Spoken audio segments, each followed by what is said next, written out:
I'm here with Nicole LeBlanc, whose heroic witness in the face of tragedy is a true testament to the meaning of motherhood. Nicole, welcome to Brave New Us. Thank you, Samantha. Thank you for having me. Yeah, excited to dive into your story a little bit more. Mhm. So you call yourself the mother of special twins. Can you tell us what you mean by that? Yeah, special. I mean, mothers like to say that, your kids are special, but my kids are actually incredibly special because of their conjoined status. I didn't have any regular twins. They were very different in terms of early development. They were fused in early development and they were conjoined, sharing one heart, one liver, one set of bowels, one umbilical cord, and one diaphragm. So it was really incredible to see. I knew from early on to see how they were developing. So they were very, very special in that sense. Ah, can Yeah. you share what was your experience like of learning their diagnosis? Yeah, the term, special twins comes from their initial diagnosis. When I went to the ER, I was like 10 weeks along and I was having some really bad pain and the I went into the ER and the lady was like, "Okay, let's do an ultrasound." And it was just me and her and she was like really quiet the whole time. She ran and she got my husband and was like, "Well, I needed to bring you in here because you're having special twins." So I got that phrase from what Oh, she said and they're very special because they're conjoined. And how do you even react in that situation? It's like what are you supposed to do with that? It's just you're learning that you have twins, but then they're conjoined. It's really special to hear that there's two babies, but to learn that my first initial thought is they're not gonna make it is, it's very, very difficult diagnosis to hear. what was the message that you received from doctors and medical staff about how your pregnancy would proceed?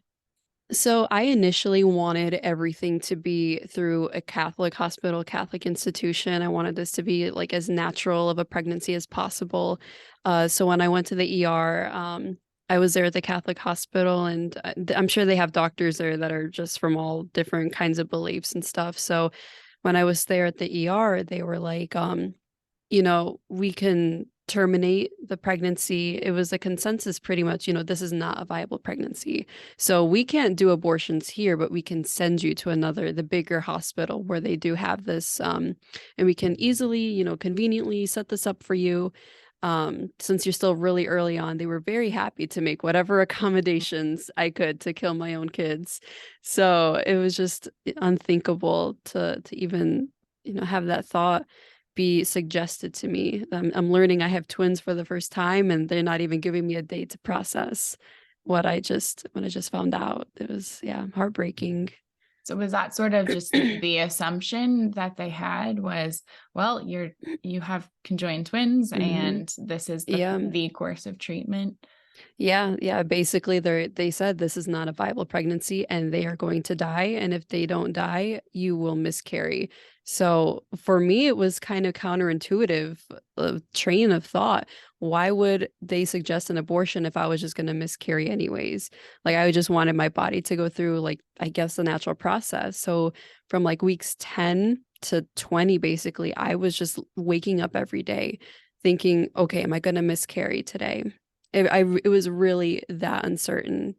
So it's just living in constant, not fear, but worry, like, oh, am I gonna wake up and see, blood stains, or is Mhm. this gonna be it? So I was just kind of cherishing every day I had with my babies, and it got to a point in the pregnancy where they had to transfer me to that bigger hospital because it was out of their capacity to handle a complex case like what I had.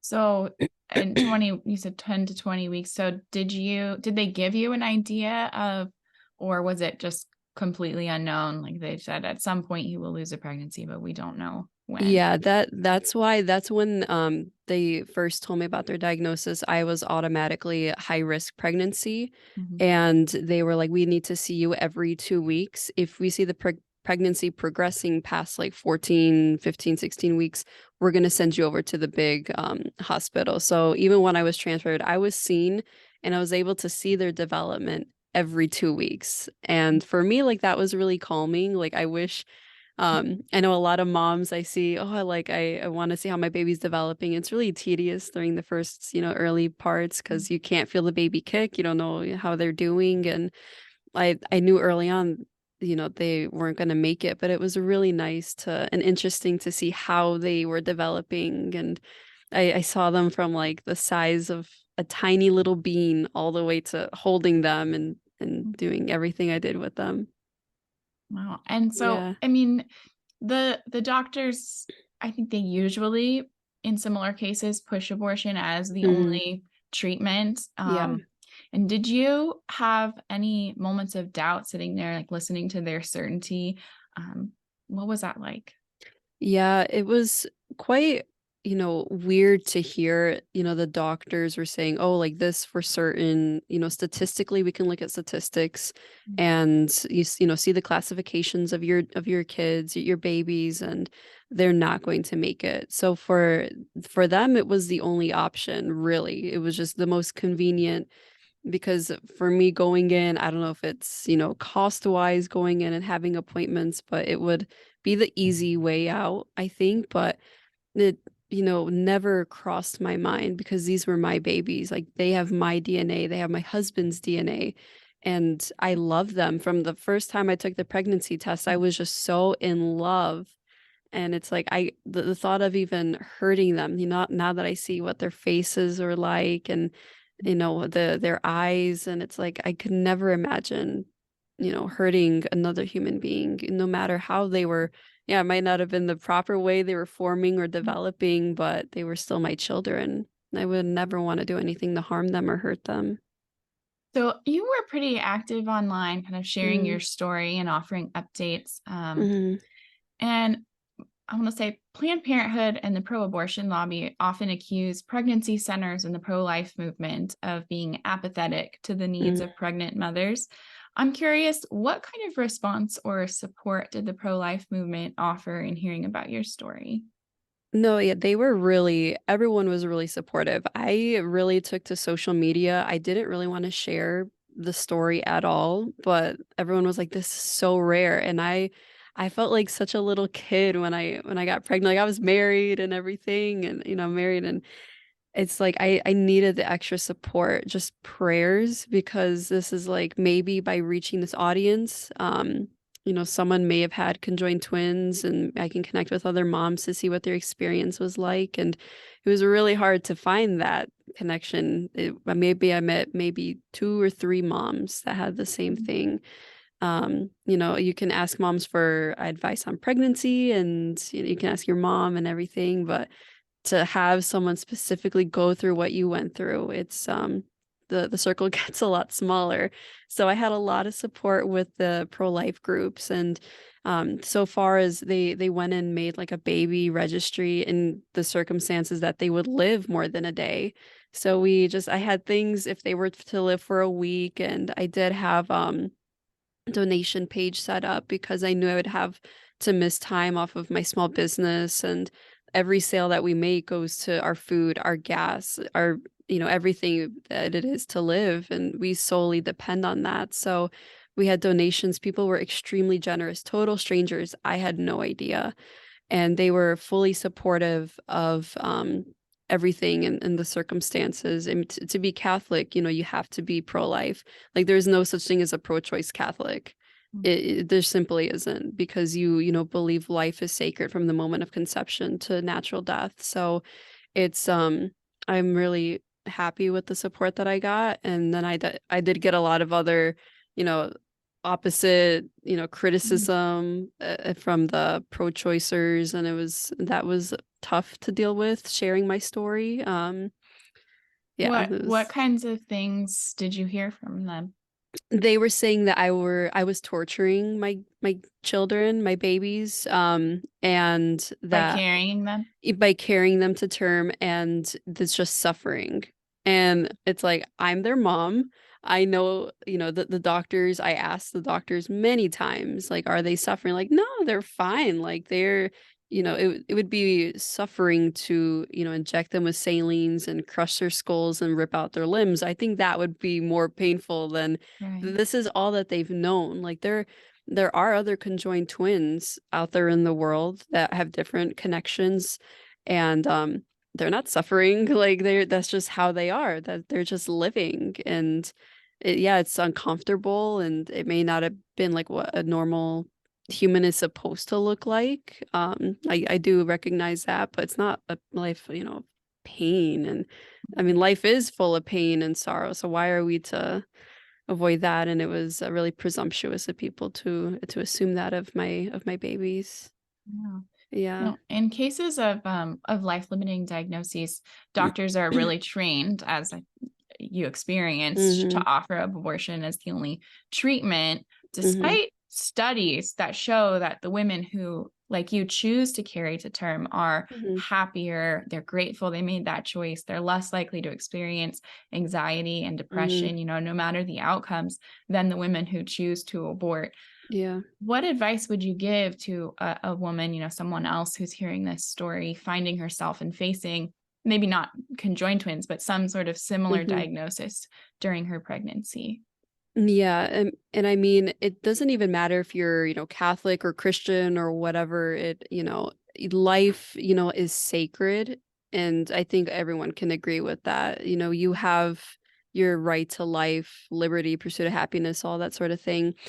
And it's not really, I don't want to give into what the pro-choicers say, like, oh, you had your choice to do that. Oh, it's your decision. Like, no, no, the decision was made once you and your spouse, your husband, partner, went into the marital embrace. Really, when you had sex, that was when the decision is made. So anything after that, like, there's always a chance that you can get pregnant because of this.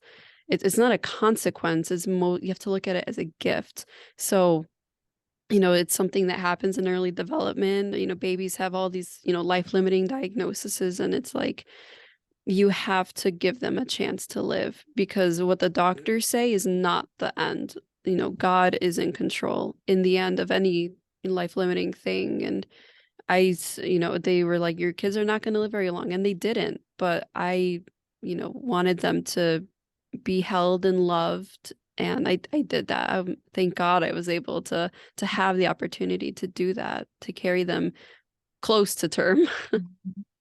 What Yeah. did you and your husband do during that time spiritually to sustain yourselves? That must have been such a challenge. Yeah, I mean, it's when you have something like this, it's really difficult to even think, to even pray sometimes, but you just have to like hold on to the faith, because you would be completely lost and devastated. I mean, so we would, pray rosaries. I was really sick with morning sickness, all day sickness. And so I couldn't really go to church until I was like about 19, 20 weeks pregnant. I was really just Um, sick. I lost a lot of weight. So my husband would go to church, and without me, he would go with my sisters and my mom. And I got the energy to finally go. And so it was wonderful to go back to church. And every time I was just in tears, and I still am when I go to mass, and I'm just crying and receiving our Lord in the Eucharist. And we go to confession like once every 2 weeks. I try not to push the limit past that. Sometimes it's once a week, once every 2 weeks. And so going to confession, receiving the Eucharist, that was really what sustained me during this time. And it still is sustaining me, to keep me level, to keep me grounded. And I definitely know that there were attacks, from the devil, just because of my convictions to want to baptize them, and the fact that they were. I feel like I have many attacks going on right now, a lot of spiritual attacks because of what I did. So I know it was the right decision, but lots of, just I feel that in my heart. wow. Can you say a little bit more about that, or what your experience? Yeah, just like so for me, falling into despair and worry and anxiety was never really something that I had experienced prior to pregnancy. And I know with the hormones, pregnancy hormones, you're all over the place, and that's totally fine and acceptable. But I mean, I believe I'm like 10 weeks postpartum or something like that. And just falling into despair and anxiety. And it's like I have to cut myself out, like, whoa, like this is not who I am. Like I don't do this. So it's and just darkness. And I'm like, no, that's when I have to stop, cut it out. And I do like a Saint Michael really quick, pray, memoir, just do Hail Marys, Hail Mary until I can't even remember why I was anxious to begin with. And something that the doctors did say was because of the C-section that I had, the classical C-section, I need to wait an entire year to even try to start having kids. So that in and of itself is like another cross. Like I still like to say I'm a newlywed. Like I'll be coming up on my second wedding year anniversary, and it seems like it was yesterday, but that's another cross that my husband and I have to carry. And we're just gonna, we dedicate more time to the Lord and pray and go to confession and everything else that we were doing prior. And yeah, it's sad, but it's my reality. Did you ever feel angry with God? No, no, never angry. I named my daughters, after, Catholic saints like Maria Therese. I named her after Our Lady. I wanted her to be a gift for Our Lady, offering up my children, offering up my babies as a gift to the Lord. I never was angry with him. I lost my dad at a young age. So I wasn't really angry with him then either because my father was very strong in his Catholic convictions. He received the Eucharist, our Lord, every single day in hospice. He had cancer. And so he said, I'm doing this for the conversion of sinners. And he to see him not be angry with God made me not angry with Mm. God. And so to for me to go through something really intense, and the doctors even said my life is on the line. I think that was just them trying to get me to to have an abortion. But I was like, I'm just gonna hand myself to God completely, and I was never angry. I trusted in him more during the hard times. That's the only way I could do it, really. What explanation did they give for saying that you were at risk? They said so anytime you have like some sort of I don't know what's the classification weird something weird like a conjoined twin pregnancy. I'm Mhm. not sure if all twin pregnancies are considered high risk. Maybe in the States they are, but for me because of their status that they were conjoined is why I was considered high risk. So I really questioned that a lot. I was like, so you're saying that my life is at risk. Why? This is just like any normal twin pregnancy. I'm feeling normal morning sickness like a lot of moms do with twins. So they didn't really give me some sort of explanation, but when they gave me the diagnosis, they're like, well, your life could be at risk. Well, anytime you get pregnant, there's a risk for Right. something, like, and there's a risk in you walk Including out of your death. house. Yeah, and yeah, you can very well die. And I not joke with my sisters, but I kind of commented. I was like, if this was back in the day, like we were, a few centuries ago, like this would have been the end of my life. It really, because I could not possibly deliver two babies at once. I would Yeah. die most likely. So I'm blessed to live in a time of, modern medicine. And so for them to say, oh, you could die, like, yeah, anyone can. But it stuck with me the whole pregnancy. And it caused me worry and fear because it's like, you're 23, 24 years old, you just got married, you're ready to start your life, and now you have this huge thing to deal with. And Yeah. yeah, it was quite difficult emotionally, but yeah, they never really expanded on why it was like that. Why Mm. I could die from this. Like go step outside, you can die. Anything life changes so fast. Yeah. Yeah. So you mentioned a classical C-section. Can we go to that and can you hmm describe kind of the experience of their birth, what it was like going in for that, and then maybe a little bit hmm of the experience after? Yeah. So early on, when they transferred me to that big hospital, they only mentioned abortion once at the initial time.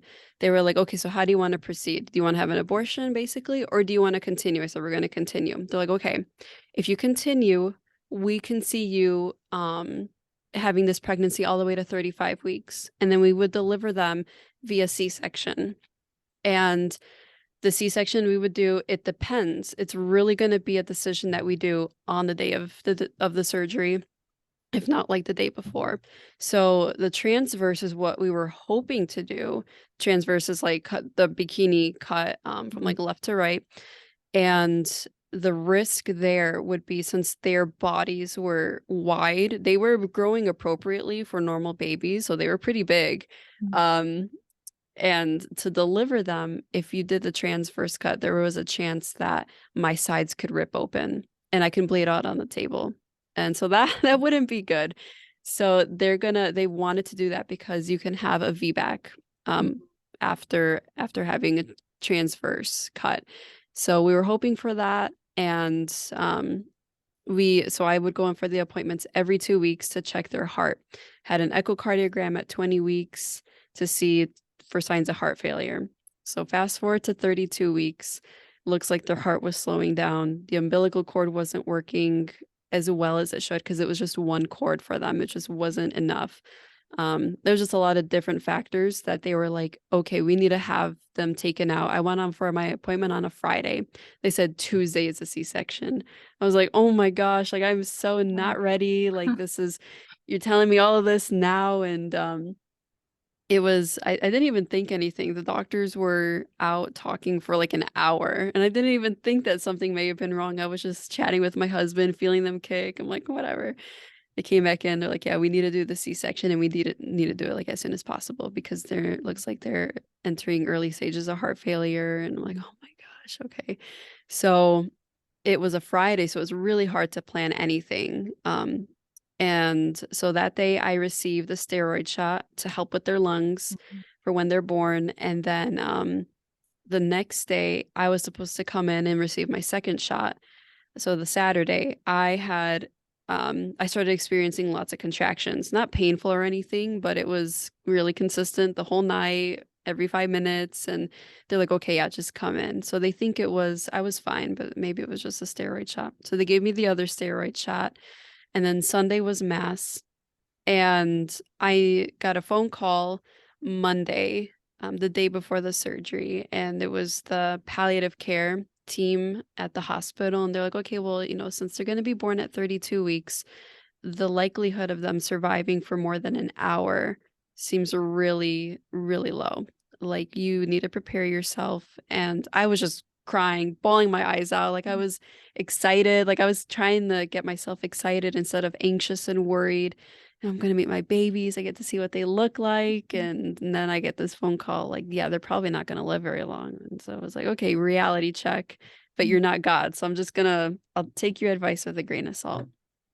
And then after that, I had to make a lot of phone calls. I made phone calls to the funeral home, to the church to have funeral plans because something in my heart, like I knew that they were going to be born alive. I knew it because they were kicking. They were very active Mhm. girls. So, and then Monday I had to do a blood test and do a lot of different preparation stuff. And I started lactating that same day on Monday. So it was just really, really emotional for me. And so then Tuesday we go in and we prayed a rosary on our way to the hospital. Didn't really pack a bag or anything because we weren't really sure. We did have some clothes ready for them just in case, but we never took it out. We never used it. And yeah, surgery started and they're like, we have to do a classical C-section because they're really big. And we don't want you bleeding out on the table, so we're gonna do a classical. You can only have C-sections. You can do a transverse, but you can only have C-sections. And I was terrified of my C-section. That was something I really had to work on. And so 1 o'clock they started. It was a really busy and cramped OR. So my husband was in the OR, my mother was in the OR, our priest was there ready, and last second we had a photographer that was there to capture moments. I thought she was just going to be there like after the birth, but they're like, "You want to go in the OR too?" Like, everyone's going to be there, and she's like, "Yeah, sure." I'm like, "Yeah, let's do it."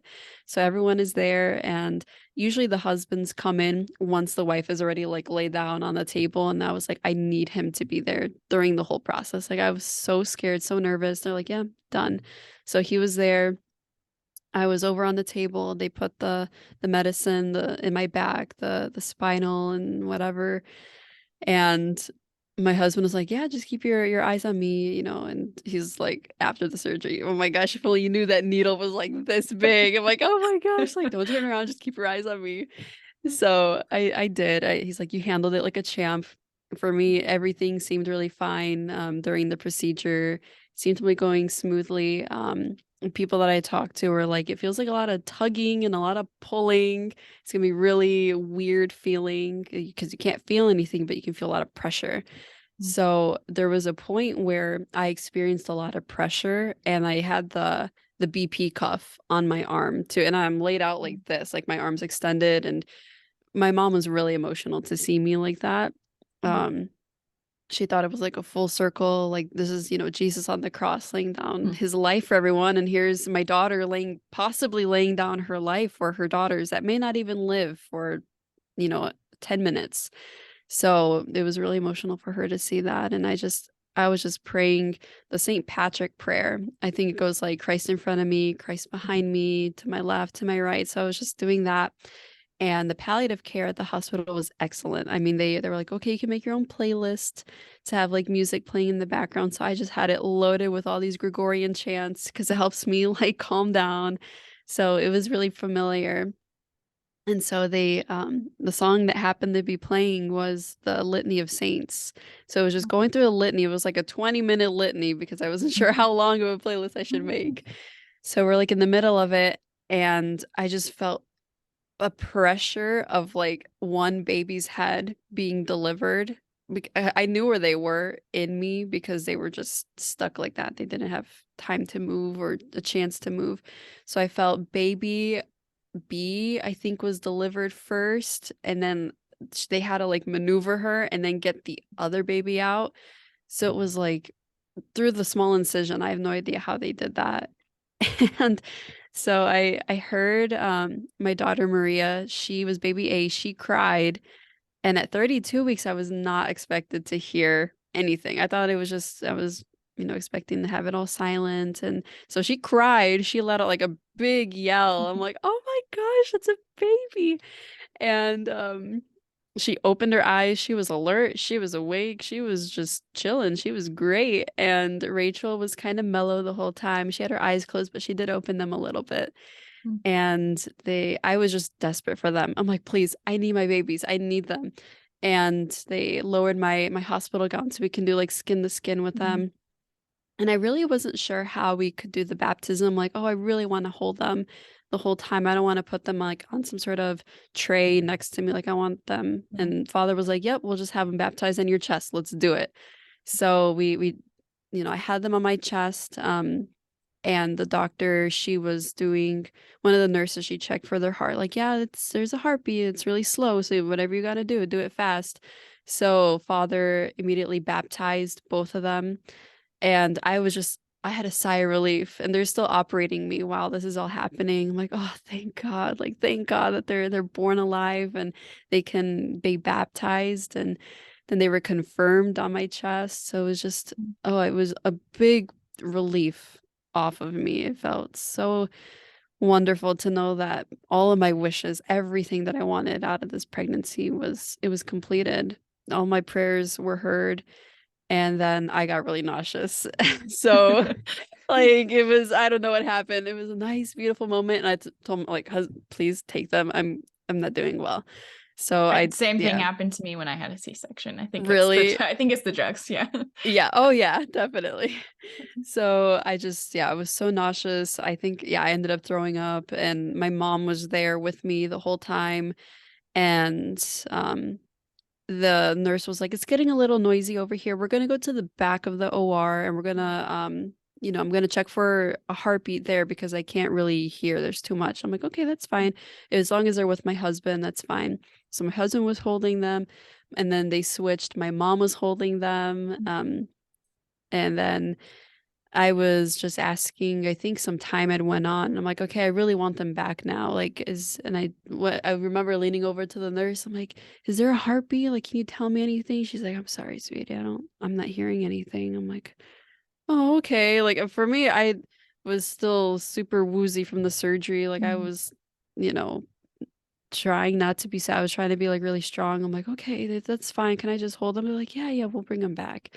So they both passed away in my husband's arms. They took like a big breath together and then they let it out and then that was it in their daddy's arms. I'm like, oh, like I've never seen anyone pass away in my life, even not even my dad. So my husband has seen all of his family members died. It's like now his own children, and it's like I know it shouldn't be that way, but it's what happened. Usually the kids bury their mother, their father, and it was the opposite for us. But we were a lot what a lot of people don't know about when I was in the hospital. So they were delivered on Tuesday. I think I was discharged on like Thursday, but they were with me the entire time. They did not leave my side. There was a little cooling cot that was next to my bed. So I had them there at night. I put them like I don't know if it was the drugs or whatever, but it was like as if they were sleeping. So I put them on the cot and then during the day, I held them during the whole day. It was really one of those brain altering experiences. I'm like eating Cheetos and holding my babies that are dead and it's like really weird experience that not many people I hope have to go through. It's really devastating looking back at it now, but I would do it all over again. Oh my gosh, I would do it, 100,000 times for them. Do you feel like the having that contact with them, their bodies afterwards, was helpful for you? Oh yeah. Yeah, it was just everything that I went through, all the doctor's appointments, all these tests, all these imaging, and it's like to finally hold them. Mhm. And it's been years since I held like I love babies. It's been years since I've held a baby. And so to hold these babies, they were 32 weeks, so if they were individual, they'd still be a little tiny, but they were together. They were pretty big for me. So Mhm. I was like it was just a relief holding them and I got to study them and look at them and I'm like, Mhm. "Oh, it's like they look just like their father." And they had a lot of hair and just seeing how they were developed and their chests were together and their noses, they're identical twins, but they look very different to me. Mhm. So it was like incredible and so for me it was very beneficial. I know some people get really nervous with babies that are already deceased and but it's I didn't feel that way because they were saints. They were Mhm. just beautiful, beautiful saints, and it's like heaven and earth were together in Well, this yeah, room. Like that's people, yeah, they venerate. People go all the way to, Lourdes or wherever they venerate the saints. They go all over, and to we have Blessed Solanus Casey here in Detroit. So people like put their relics and they're there and it's like I have my saints like I'm holding them in my arms like it's just such an incredible it's an honor to hold my daughters. It's like a beautiful moment. yeah, that Mhm. is beautiful. And pretty shortly after your recovery, you were already speaking, publicly, Yeah. microphone in hand, about the impact that their lives have had on you and sharing the message that God wanted to speak through them. Mhm. First of all, how did you have the strength to do that? And I think you mentioned you're only at this point that we're recording about 10 weeks. Like, how do you have the strength to be here now, Yeah. talking about it? I'm beautiful. It's beautiful. I'm so grateful. But I mean, wow.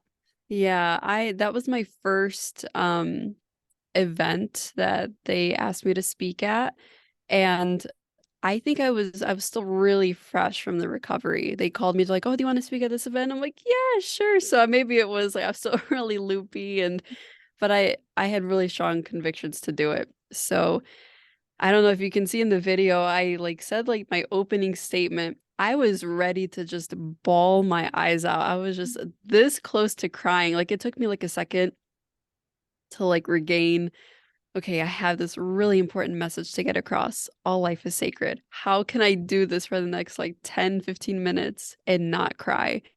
And I just remember asking my daughters, I'm like, please, I need to share your story. Please help me, help your mother.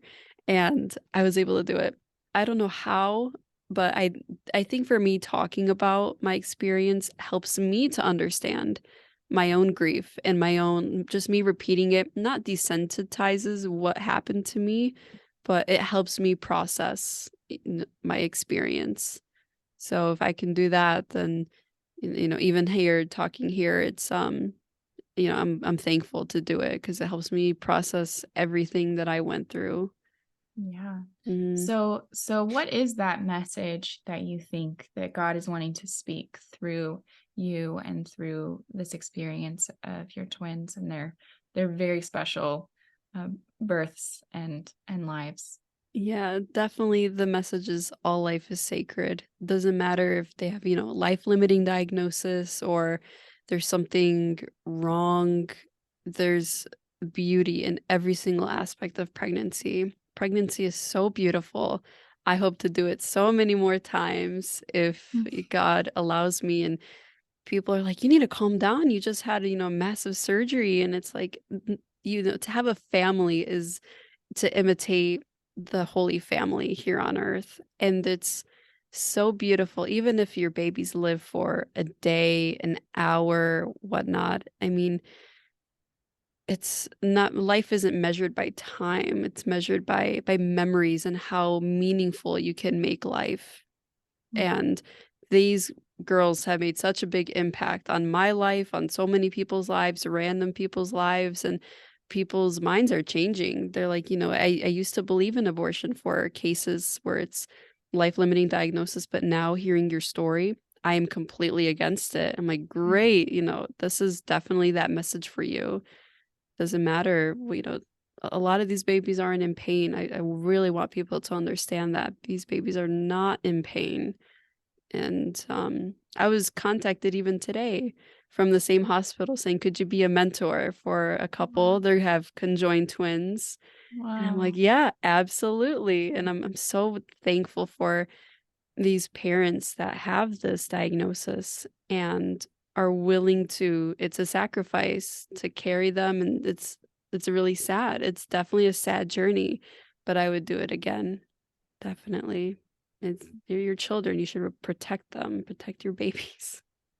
Yeah, absolutely. Yeah. And it seems just tragedy upon tragedy that the medical sort of standard of care would be to view an experience like yours only for the lens of through the lens of suffering and Mm, really to rob families of mhm, the beautiful gift that you're speaking about and those moments that you had with your children. mhm. I mean, to steal those away and to claim that you're preventing some kind of Yeah, suffering, I think that yeah. that just ignores the reality of the fact that these it's already like they exist. Mhm. They're already there. Yeah. Yeah, no, that's it's incredible, and the statistic that you, mentioned earlier, the carrying babies to, as long as you can, I definitely don't think I'm in any sort of depression or something like that. I just depend on a lot of people's prayers, and I know that that's been helping me, and the support that I receive from family and friends, strangers. And these girls have made such an impact, and it's I'm so incredibly blessed to that God chose me to be their mother, to protect them. If this was someone else, oh, I know there's been so many cases of aborted twins, and they do studies on them. You can look it up on Google. Most of these are through aborted babies that they do studies on. And the statistics for conjoined twins are so skewed because so many of them are aborted. And it's devastating to me to see that other babies that, yeah, they may not have been perfect, they may have been, disabled. That's oh, yeah, it breaks my heart to see that that's not the only way out. You can carry them to term. You can love them. There's joy in pregnancy and sorrow. It's life. That's just what life is. Wow. Yeah. Yes. Well, thank you so much for your time and for sharing with us and for fighting on behalf of your children. Um, is there anything else that we haven't already discussed that you think listeners should know? Well, yeah, just basically going back to, life is not perfect, but it's worth living. Life is worth living. And it doesn't matter what you believe in, but that's definitely my motto. I like to say life is worth living. So give everyone a chance to live for sure. And just trust in God through the difficulties and be patient with others because you don't know what they're going through. And especially if I could say this to um, a few months ago to myself before I was pregnant, to not be jealous of other women, other pregnant moms, because you don't know what they're going through. You don't know if they're having, a baby with a life-limiting diagnosis. So your time will come when it's God's time, and He will send you the children that you need, the children that will bless your family. He sends you exactly what you need. So trust in Him always. Beautiful. That's a wonderful note to end on, trusting Mhm. God. So thank you Yes. so much. Where can listeners find you, contact you? Yeah, so I have my Twitter and my Instagram. They're both the same handle, Nicolita_D, NICOLITA_D.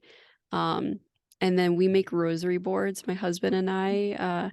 So that's on our website, www.hoodliners, HOODLINERS.net. And if you're in the cars, you can definitely look up what we do. We make hoodliners installation pads for cars, but I answer to every single message I see, and just be persistent with me if I don't see it, because I definitely would love to chat with everyone and how my experience has touched people's hearts. It really warms me to hear that. Oh, beautiful. Can you describe the rosary boards before we go? Yeah, yeah. So I wish I had one here on hand. So it's just a board maybe like this big, and then there's hooks on the bottom.